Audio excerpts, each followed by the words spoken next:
अस्सलाम वालेकुम दोस्तों, ज्ञान उदय में आपका स्वागत है। आज हम बात करते हैं संपत्ति के उदारवादी सिद्धांत के बारे में।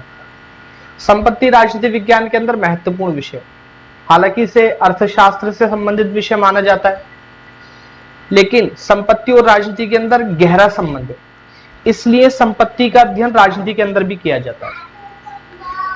उदारवादी निजी संपत्ति का समर्थन करते हैं और मार्क्सवादी विचारक सार्वजनिक संपत्ति का समर्थन करते हैं। संपत्ति उन वस्तुओं और सेवाओं को कहा जाता है जो मानव के लिए उपयोगी होती है और जिनका क्रय विक्रय किया जा सकता है। हो सकता है कुछ चीजें मानव के लिए उपयोगी हो, पर उन्हें हम संपत्ति कहें ऐसा आवश्यक नहीं है। मिसाल के लिए सूरज की रोशनी है या हवा है, ये चीजें मानव के लिए उपयोगी तो होती है, पर इनका क्रय विक्रय नहीं किया जा सकता। सिज्विक के अनुसार किसी वस्तु के प्रयोग करने, हस्तांतरण करने और नष्ट करने के अधिकार को ही संपत्ति कहा जा सकता है।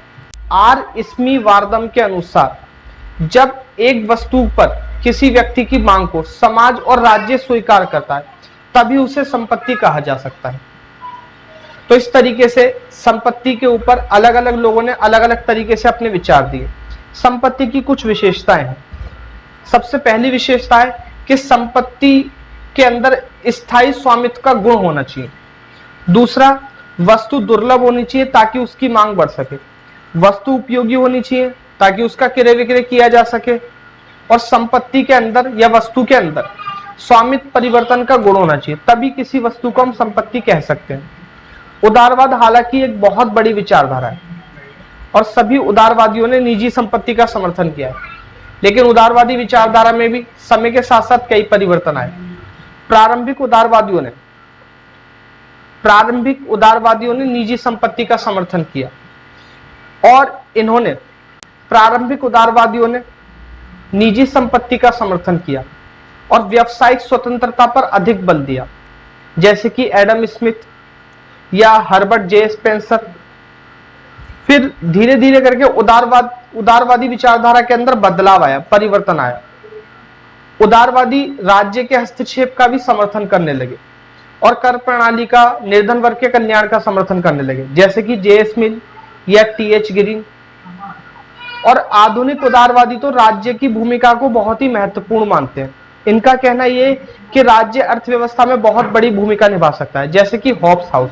इस तरीके से तमाम उदारवादियों ने राज्य के हस्तक्षेप का समर्थन किया, लेकिन निजी संपत्ति का भी समर्थन किया। उदारवादी निजी संपत्ति को उचित मानते हैं।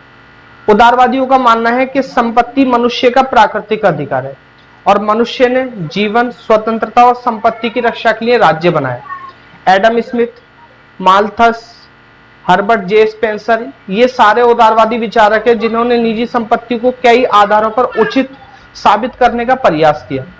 अब निजी संपत्ति को उचित ठहराने के लिए कई तर्क दिए जा सकते हैं या कई आधारों पर निजी संपत्ति को उचित माना जा सकता है, जैसे मनोवैज्ञानिक आधार पर, नैतिक आधार पर, आर्थिक आधार पर या फिर ऐतिहासिक आधार पर। उदारवादी मनोवैज्ञानिक आधार पर निजी संपत्ति का समर्थन करते हैं। इनका कहना यह है कि संपत्ति व्यक्ति के अंदर ज्यादा काम करने के उत्साह को पैदा करती है। व्यक्ति संपत्ति के लालच में आकर ही अपनी योग्यता का पूरा इस्तेमाल करता है और ज्यादा संपत्ति हासिल करने की कोशिश करता है। अगर निजी संपत्ति का अंत कर दिया जाएगा तो व्यक्ति की कार्य करने की प्रेरणा का भी अंत हो जाएगा। इस तरीके से उदारवादी मनोवैज्ञानिक आधार पर निजी संपत्ति का समर्थन करते हैं।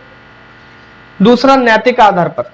उदारवादी विचारक नैतिक आधार पर निजी संपत्ति का समर्थन करते हैं। इनका कहना यह, व्यक्ति ने जो कुछ अपनी मेहनत से अर्जित किया है वो उसकी अपनी नैतिक संपत्ति है, उसे समाज की संपत्ति नहीं माना जा सकता। उदारवादी आर्थिक आधार पर भी निजी संपत्ति का समर्थन करते हैं। इनका कहना है कि आर्थिक क्षेत्र में व्यक्ति को खुला छोड़ देना चाहिए और व्यक्ति संपत्ति ज्यादा पाने के लालच में अधिक उत्पादन करेगा, जिससे व्यक्ति का विकास होगा और समाज का भी विकास होगा। जितना ज्यादा उत्पादन होगा, वस्तु की कीमतें उतनी कम हो जाएंगी और वस्तु उतनी ज्यादा बिकेगी और समाज का विकास भी अपने आप हो जाएगा। गरीब लोग भी इस तरीके की वस्तुओं को खरीद सकते हैं। तो आर्थिक आधार पर भी उदारवादी निजी संपत्ति का समर्थन करते हैं। और ऐतिहासिक आधार पर भी उदारवादी निजी संपत्ति का समर्थन करते हैं। इतिहास में जिन देशों के अंदर निजी संपत्ति रखने का अधिकार दिया गया था, उन देशों का तेजी से विकास हुआ और वो देश बहुत तेजी से आगे बढ़ गए। उदारवादियों का यह कहना है कि संपत्ति मनुष्य के परिश्रम का प्रतिफल है, यानी व्यक्ति जितना परिश्रम करता है उससे उतना संपत्ति मिलती है, यानी फल मिलता है जी। और उदारवादियों का यह कहना है कि अगर व्यक्ति को अपनी संपत्ति बढ़ानी है तो उसे अपनी योग्यता बढ़ानी चाहिए। पर हालांकि कुछ आधुनिक उदारवादी हैं जिनका यह भी कहना है कि राज्य को न्यूनतम वेतन निश्चित कर देना चाहिए। अगर न्यूनतम वेतन निश्चित कर दिया जाएगा तो इससे मजदूरों के शोषण को, असमानता को कम किया जा सकता है। इस तरीके से उदारवादी अलग अलग तरीके से निजी संपत्ति का समर्थन करते हैं। उदारवादियों का यह भी कहना है कि राज्य की भूमिका सीमित है। राज्य को, और प्रारंभिक उदारवादियों ने तो यह कहा था कि राज्य को अर्थव्यवस्था के अंदर हस्तक्षेप नहीं करना चाहिए, लेकिन इससे शोषण, असमानता, गरीबी को बढ़ावा मिला। इसलिए आधुनिक उदारवादियों का यह भी कहना है कि राज्य को अर्थव्यवस्था के अंदर हस्तक्षेप तो करना चाहिए, पर हस्तक्षेप तब करना चाहिए जब इससे निर्धन वर्ग का कल्याण हो। इस तरीके से उदारवादियों ने संपत्ति के ऊपर अपने बहुत सारे विचार दिए, लेकिन मार्क्सवादी विचारक उदारवादियों के इस विचार की आलोचना करते हैं।